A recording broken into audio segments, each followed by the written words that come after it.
तो स्टूडेंट आज हम पढ़ रहे हैं क्लास 8 में मैथ सब्जेक्ट में प्रश्नावली 3.2। ठीक है, तो इसमें हमसे पूछा गया है निम्नलिखित आकृतियों में एक्स का मान ज्ञात कीजिए। पहला हमको आकृति देखिए, त्रिभुज के समान आकृति देखिए। इसमें बाह्य कोणों की माप दी गई है 125 अंश, 125 अंश और x अंश। तो हमको दो कोणों की माप दी गई है, तीसरे बाह्य कोण की हमको माप ज्ञात करें। देखिए हम इसे हल करते हैं। ये देखिए, पहले हम इसका चित्र बनाएंगे, फिर हम लिखेंगे। हम जानते हैं कि त्रिभुज के सभी बाह्य कोणों की माप बराबर कितनी होती है, 360 अंश। हमको कितने दिए गए हैं, 2 दिए गए हैं, तो हम जोड़ देंगे x प्लस 125 अंश प्लस 125 अंश बराबर 360 अंश। यहाँ हो जाएगा x प्लस 250 अंश इक्वल टू 360 अंश। पक्षांतर कर देंगे तो आ जाएगा x इक्वल टू 360 माइनस 250 अंश। तो x की वैल्यू निकल के आएगी हमारे पास 110 अंश।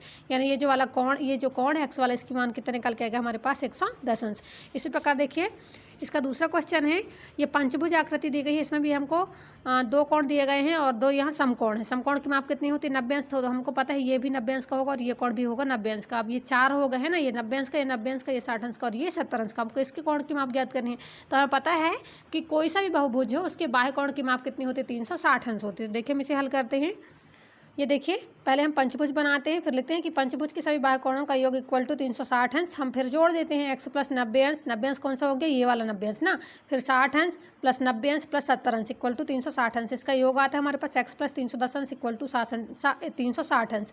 यहाँ से हम क्या कर देते हैं, पक्षांतर x इक्वल टू हो जाएगा 360 माइनस 310 अंश। तो यहाँ से 360 से हम 310 घटाते हैं तो आता है हमारे पास x इक्वल टू 50 अंश। और ये इसका क्या होगा, मान होगा। ये वाली जो कोण है हमारा x, इसका मान क्या जाएगा 50 अंश। अगला क्वेश्चन देखिए, क्वेश्चन है एक समबाहुभुज के प्रत्येक बाह्य कोण का माप ज्ञात कीजिए जिसकी क्या हो। पहला क्वेश्चन है 9 भुजाएं। तो सबसे पहले तो हमको पता है कि एक समबाहुभुज जो होता है उसके बाह्य कोण की माप का सूत्र होता है 360/θ। और थीटा क्या होता है, मान होता है। और यहाँ ये भुजाएं हैं तो यहाँ हम 9 लिख देंगे, है ना, या कि 360/n होता है। ठीक है, तो हम देखिए इसको हल करते हैं। ये देखिए, लेते हैं हम यहाँ से 9 भुजाएं दिया गया है, तो आंसर सॉल्व करेंगे। लिखिए 9 भुजाएं, प्रत्येक बाह्य कोण की माप होती है 360/n। तो यहाँ जाएगा 360/9। 9 से 360 कट जाएगा 40 बार, तो इसका आंसर आएगा 40। अब दूसरा देखते हैं, इसका दूसरा कोण है 15 भुजाएं हों। दूसरा क्वेश्चन है 15 भुजाएं हों। तो इसका हम लिखेंगे प्रत्येक बाह्य कोण की माप इक्वल टू 360/n। तो 360/15, 15 से 360 कितने बार कट जाता है, 24 अंश। तो इसका आंसर आता है 24 अंश। अगला क्वेश्चन है, एक समबाहुभुज में कितनी भुजाएं होंगी यदि एक बाह्य कोण की माप 24 अंश हो। बाह्य कोण की माप हमको दी गई है ना, n का मान दिया गया है हमको 24 अंश, है ना। और हमसे पूछ रहा है भुजाओं की मान क्या होगी। तो हम क्या करेंगे, इसको हल कर देते हैं। देखिए हम लिखेंगे, दिया है समबाहुभुज का एक बाह्य कोण जिसकी माप दी गई है 24 अंश। ज्ञात करना है हमको समबाहुभुज की भुजाओं की संख्या। तो सूत्र होता है समबाहुभुज की भुजाओं की संख्या इक्वल टू 360/n। n का मान क्या दिया गया हमको 24, तो 360/24। 24 से हम 360 काटेंगे तो आ जाएगा हमारे पास 15। ठीक है, तो हमको पता चल जाएगा कि समबाहुभुज में कितनी भुजाएं हैं, 15 भुजाएं हैं। अगला क्वेश्चन देखिए, क्वेश्चन नंबर 4, एक समबाहुभुज की भुजाओं की संख्या ज्ञात कीजिए यदि इसका प्रत्येक अंतःकोण कितना हो, 165 अंश का हो। तो देखिए हम इसको हल करते हैं। इसको हल लिखते हैं, माना समबाहुभुज की भुजाओं की संख्या है n। तो इसका प्रत्येक कोण क्या हो जाएगा, अंतःकोण ज्ञात करना है। तो अंतःकोण का सूत्र होता है n-2 क्रॉस 180 अंश/n। तो हमको अंतःकोण दिया गया है 165 अंश इक्वल टू n-2 गुणित 180 अंश/n। यहाँ से हम इस n का यहाँ त्रिज्या गुणा कर देंगे तो आ जाएगा हमारे पास 165 अंश n इक्वल टू हो जाएगा इस 180 में n-2 का अंदर गुणा कर देंगे तो हो जाएगा 180 n माइनस 360। यहाँ से हम क्या कर देते हैं, पक्षांतर 180 n और यहाँ ले आते हैं माइनस 165 अंश और इसको यहाँ पक्षांतर करके लिख देते हैं 360 अंश। 180 में से जाता है 165 तो आ जाता है 15n इक्वल टू 360 अंश। तो n इक्वल टू आता है 360/15 और 15 से 360 काटते हैं तो कितने बार कट जाता है, 24 बार। कैसे, 15 दूनी 30 और 15 चौके 60। तो n की वैल्यू निकल के आती है हमारे पास 24 अंश। तो हमारे पास आंसर क्या जाएगा कि समबाहुभुज में 24 भुजाएं होंगी। ठीक है बच्चा, अगला क्वेश्चन देखिए।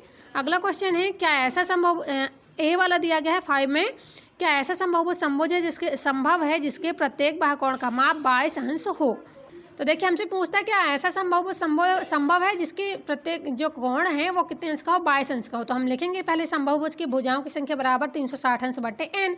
अब n की मान हमको क्या दिया गया है यहाँ 360/22। हमने इसको काटा 2 से, 2 11 22 और ये 180 बार कट के आ गया हमारे पास 180 अंश/11।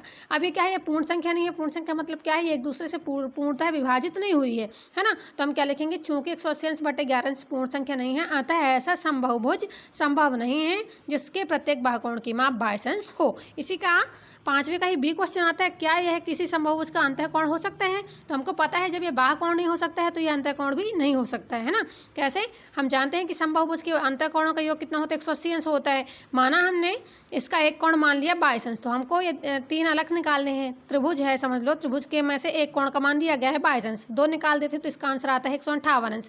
अब हम क्या निकालते हैं, इसका मान निकालते हैं कि इसकी भुजाओं की संख्या क्या आएगी। तो देखो 360/158 होगा, हम इसको काटेंगे तो आएगा हमारे पास 90/37। सॉरी, यह भी क्या है, पूर्णतः विभाजित नहीं है।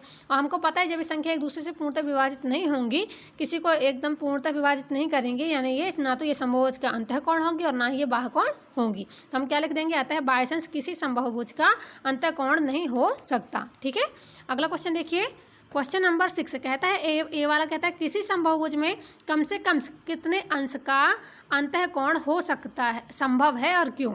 तो सबसे पहले तो हम तो क्या जानते हैं कि समबाहुभुज में माना समबाहु त्रिभुज ही लेते हैं। समबाहु त्रिभुज में 3 भुजाओं वाला समबाहुभुज होता है, जिसके प्रत्येक कोण की माप क्या होती है, 60 अंश होती है। 60 अंश कैसे होती है, तीनों भुजाओं के कोणों का योग होगा 180 अंश, जिसमें से एक का निकालेंगे तो 180 अंश बटे 3 इक्वल टू 60 अंश आ जाएगा।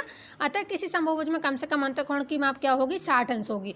फिर इसी का दूसरा पूछता है कि किसी समबाहुभुज में अधिक से अधिक कितने अंश का बाह्य कोण हो सकता है। तो अधिक से अधिक पूछ रहा है, यानी हम क्या करेंगे, 180 अंश में से 60 घटा देंगे तो आंसर आ जाएगा हमारा। तो हम लिखेंगे चूंकि किसी समबाहुभुज के लिए कम से कम अंतःकोण की माप होती है 60 अंश, इसलिए अधिकतम बाह्य कोण की माप हो जाएगी 180 अंश माइनस 60 अंश इक्वल टू हो जाएगा 120 अंश। तो हमारा आंसर हो जाएगा कि किसी समबाहुभुज के में अधिक से अधिक 120 अंश का बाह्य कोण संभव है। ठीक है बच्चों, तो यहाँ हमारी प्रश्नावली 3.2 कंप्लीट होती है। आप इसको अपनी कॉपी में कंप्लीट नोट कीजिए और इसको समझिए। धन्यवाद।